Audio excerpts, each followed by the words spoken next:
राहुल गांधी की विवेकहीनता का बोझ कांग्रेस एवं देश 2 दशकों से झेल रहा है। कांग्रेस पार्टी को गहन चिंतन करना चाहिए, क्योंकि आज कांग्रेस के पास ना नेता है, ना नीति है, ना नीयत है। चाबी क्यों नहीं दी? क्या छुपाया जा रहा है? शीश महल के पर्दे के मार्बल। उमर जी, जनता ने आपको जनादेश दिया है। सत्ता की लिप्सा में सपा के नेता अपने आदर्श और विचारधारा को त्याग कर कुचलने वालों की गोद में बैठकर आज प्रश्न पूछ रहे हैं। राहुल गांधी ने हरियाणा के बाद जो कांग्रेस ने रिव्यू मीटिंग की है उसमें ये कहा है कि अपने निज हित से ऊपर उठकर पार्टी हित के लिए सोचना पड़ेगा, काम करना पड़ेगा। जिस परिवार ने अपने निजी स्वार्थों और हितों के कारण कांग्रेस की आइडियोलॉजी और विचार को दफन कर दिया हो, जिस कांग्रेस के युवराज की 15वीं लॉन्चिंग में की असफलता में पूरी पार्टी बह गई हो, वो आज कलेक्टिव निर्णय की बात कर रहे हैं। राहुल गांधी की विवेकहीनता का बोझ कांग्रेस एवं देश 2 दशकों से झेल रहा है। जनादेश में जनता ने राहुल गांधी और कांग्रेस की तुष्टीकरण, बांटने की जातिवादी सोच, विदेशी धरती पर भारत को बदनाम करने का टूल किट कार्यक्रम और टुकड़े टुकड़े गैंग की राजनीति को सिरे से नकारा है। कांग्रेस पार्टी को गहन चिंतन करना चाहिए, क्योंकि आज कांग्रेस के पास ना नेता है, ना नीति है, ना नीयत है।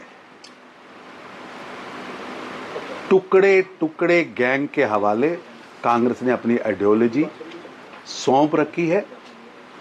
और केरल के अंदर जिस तरह मुस्लिम लीग के कार्यालय में कुछ वोटों के कारण कांग्रेस का एजेंडा व झंडा जिन्होंने गिरवी रखा हो, वो आज आत्ममथन की बात कर रहे हैं। कह रही हैं कि हमें जो है, अगर बंगले से आपको निकालना है आप निकाल दीजिए, हम रोड पर बैठ के भी जनता की सेवा कर लेंगे। कट्टर भ्रष्टाचार का प्रतीक, जालसाजी का प्रतीक, धोखाधड़ी का प्रतीक, जनता के पैसे की लूट का प्रतीक शीश महल के लिए ये राजनीति हो रही है। चाबी क्यों नहीं दी? क्या छुपाया जा रहा है? शीश महल के पर्दे के मार्बल। वहां पर जनता का लुटाया गया पैसा, ये झूठ की टोपी अब ज्यादा दिन नहीं पहनाई जा सकती। जनता को गुमराह करने के बजाय चाबी सौंपिए, जनता तो अंदर का नजारा वो देखे।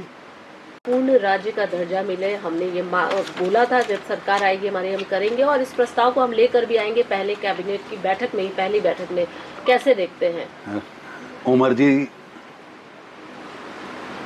जनता ने आपको जनादेश दिया है। जिस तरह से जम्मू कश्मीर के अंदर दूसरी पार्टियों पर हमले हो रहे हैं, विजय जुलूस के बहाने बदले लिए जा रहे हैं, ये बदला व बदलाखोरी की सोच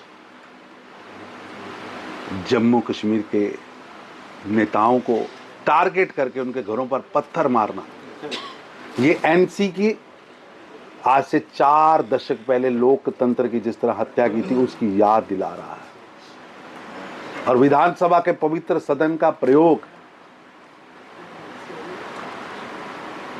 केवल जनहित के लिए होना चाहिए, फिल्मी ड्रामेबाजी के लिए नहीं। स्टेटहुड केंद्र ने देना है और केंद्र के अंदर देश के सबसे बड़े सदन लोकसभा के अंदर प्रधानमंत्री जी खुद इस पर बयान दे चुके हैं।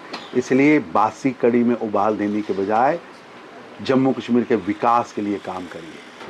लेकर अखिलेश यादव साफ तौर पर कहना है कि हमें जाने नहीं दिया जा रहा है, कहा जा रहा है कंस्ट्रक्शन हो रहा है, लेकिन हमें तो लगता है जमीनी बेच दी गई है। राजनीति बहुत ज्यादा तेज हो गई है इस पूरे विषय को लेकर, क्या कहेंगे? लोक नायक जयप्रकाश नारायण के सिद्धांतों विचारों को कुचलने वालों के साथ गोद में बैठकर राजनीति करने वाले लोग आज ड्रामेबाजी कर रहे हैं। लोकनायक जयप्रकाश के आंदोलन को 70 के दशक में किसने कुचला था? किसने देश के अंदर आपातकाल लगाया था? और लोकनायक जयप्रकाश नारायण जी ने उसको स्वतंत्रता के दूसरे आंदोलन के साथ जोड़ते हुए देश के अंदर लोकतंत्र की रक्षा के लिए सब कुछ निछावर किया। जिन्होंने देश को जेल बनाया, आपातकाल लगाया, लोकनायक जयप्रकाश नारायण जी के सिद्धांतों को कुचला, सत्ता की लिप्सा में सपा के नेता अपने आदर्श और विचारधारा को त्याग कर कुचलने वालों की गोद में बैठकर आज प्रश्न पूछ रहे हैं।